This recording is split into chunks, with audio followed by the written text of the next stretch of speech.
তো এখন আমরা আসলে জানতে চাই যে পশ্চারাল হাইপোটেনশন করেটা কিভাবে। তো এই জিনিসটা জানার আগে প্রথমে বলি যে পশ্চারাল হাইপোটেনশন বলতে কি বোঝায়। পশ্চারাল হাইপোটেনশন হচ্ছে তোমার পশ্চার পরিবর্তন করার জন্য যদি কখনো ব্লাড প্রেশারটা কমে যায়, এটাকে বলা হয়েছে পশ্চারাল হাইপোটেনশন। পশ্চার পরিবর্তন কি, মনে করো তুমি শোয়া অবস্থাতে রয়েছো, এই লাইন কন্ডিশন থেকে তুমি যদি হঠাৎ করে যদি দাঁড়াও, তাহলে স্ট্যান্ডিং পজিশনে যাও, এটাকেই বলা হয় যে পশ্চার চেঞ্জ। এই সময় দেখা যায় যে আলফা ব্লকার যদি দেওয়া থাকে, আলফা ব্লকার খাওয়া কোনো একটা পেশেন্ট এই পশ্চার চেঞ্জ করার সময় তার ব্লাড প্রেশারটা কমে যায়, সেটাকে বলা হচ্ছে পশ্চারাল হাইপোটেনশন। তো পশ্চারাল হাইপোটেনশন কিভাবে করে এইটা জানার আগে আমি তোমাদেরকে নর্মাল কিছু কথা বলবো। হ্যাঁ, এখন আমি যা বলবো সব হচ্ছে নর্মাল। তো নর্মালি একজন মানুষ যখন তার পশ্চার চেঞ্জ করে তখন কিন্তু তার ব্লাড প্রেশারটা কমার কথা ছিল।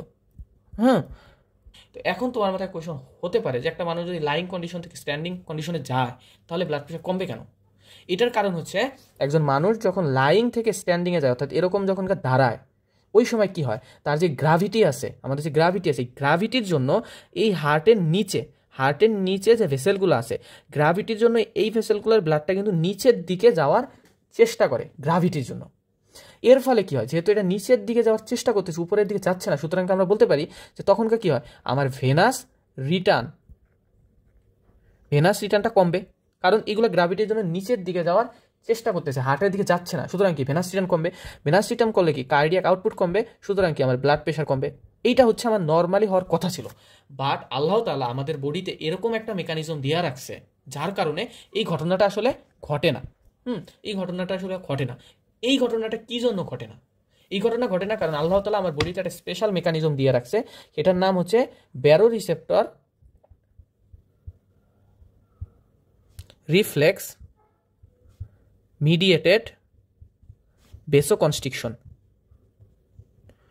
এই ব্যারোরিসেপ্টর রিফ্লেক্স মিডিয়েটেড ভেসোকনস্ট্রিকশন বলতে কি বোঝায়, অর্থাৎ একজন নর্মাল পেশেন্ট তার কিন্তু পশ্চার চেঞ্জ করার সময় ব্লাড প্রেশার কমার কথা ছিল, কিন্তু কি জন্য কমলো না হচ্ছে যখন সে পশ্চার চেঞ্জ করলো, অর্থাৎ স্ট্যান্ডিং পজিশনে গেল, ওই সময় আমাদের যে ব্যারোরিসেপ্টরগুলো আছে, এই ব্যারোরিসেপ্টর থেকে একটা সিগন্যাল আমার ব্রেইন হয়ে আসে, এবং ব্যারোরিসেপ্টর সিগন্যালটা দেয় কীরকম, যে ভাই আমার কিন্তু ব্লাড প্রেশারটা কমতেছে। সুতরাং আপনি বলতে কাকে বোঝাচ্ছে, এইখানে যে ব্লাড ভেসেল, অর্থাৎ হার্টের নিচে যে ব্লাড ভেসেলগুলো আছে এইগুলোকে বোঝাচ্ছে। তখনকার এই ব্যারোরিসেপ্টর হার্টের নিচের ব্লাড ভেসেলকে খবরটা দেয়, হে ভাই যেহেতু স্ট্যান্ডিং পজিশনে যাইতেছে, সুতরাং কি এখন কিন্তু গ্র্যাভিটির জন্য ব্লাড প্রেশারটা ফল করতে পারে। আপনি কি করেন, আপনি একটা কনস্ট্রিকশন করে ফেলেন। এই রিফ্লেক্সটা, এই নিউজটার জন্য তখনকার নিচের দিকের ব্লাড ভেসেলগুলো কনস্ট্রিকশন করে, ফলে কি হয়, ফলে আমার গ্র্যাভিটির জন্য এই ব্লাডটা নিচের দিকে যাইতে পারে না, ফলে কি আমার আলটিমেটলি ভেনাস রিটার্নটা তখন বাড়ে, এই রিফ্লেক্স মেকানিজম, ফলে আমার কার্ডিয়াক আউটপুটটা বাড়ে, আলটিমেটলি ব্লাড প্রেশার বাড়ে বলতে কি হয়, নর্মাল হয়। অর্থাৎ আগে পশ্চার চেঞ্জ করার জন্য কমার কথা ছিল, এইটা নর্মাল থাকে, কমে না। ঠিক আছে, এই মেকানিজমটার জন্য, অর্থাৎ এই মেকানিজমটা আল্লাহ তাআলা আমাদের বডিতে দিয়ে দিছে।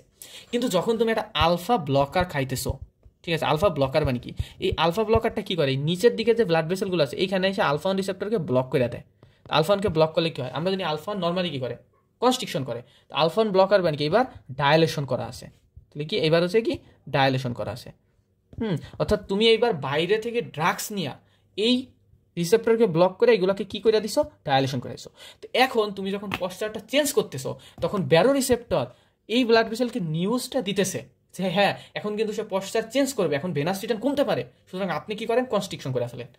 এই নিউজটা ব্যারো রিসেপ্টর দিতেছে, কিন্তু তুমি যেহেতু একটা ড্রাগস নিয়ে অলরেডি এটাকে ডায়ালেশন করে রাখছো, সুতরাং এখন আর ভ্যাসো কনস্ট্রিকশন হইতে পারে না, অর্থাৎ নিউজ পাইতেছে বাট সে কনস্ট্রিকশন হইতে পারতেছে না। ফলে কি হয়, ফলে তখনকার আমার এই ভেনাস রিটার্নটা কমে, যেহেতু এখানে ভেসো কনস্ট্রিকশন হইতে পারতেছে না, ফলে আমার কার্ডিয়াক আউটপুটটাও কমবে, ব্লাড প্রেশারটাও কমবে। আশা করি এইটুকু বুঝতে পারছো। এখন আমরা একটু মেকানিজমটা দেখি, তাইলেই তোমরা বুঝবা যে প্রথমত মনে করো একটা হাইপারটেনসিভ পেশেন্টকে তুমি কি করলা, প্রাজোসিন দিলা। তো প্রাজোসিন দিলে কি করে, এটা প্রাজোসিন ভেসো ডায়ালেশন করে, ভেসো ডায়ালেশন করে কি করবে, সেটা হচ্ছে তোমার ব্লাড প্রেশারকে নর্মাল করলো। ওকে, এখন মনে করো সে পশ্চার পরিবর্তন করছে, অর্থাৎ এইখানে সে চেঞ্জ করছে পশ্চার, ঠিক আছে। তো এই চেঞ্জ করার জন্য কি হয়, চেঞ্জ করার জন্য যেহেতু অলরেডি এইটা ড্রাগস নিয়ে ভেসো ডায়ালেটেড, সুতরাং baroreceptor reflex mediated vasoconstriction can not take place, এইটা হইতে পারতেছে না।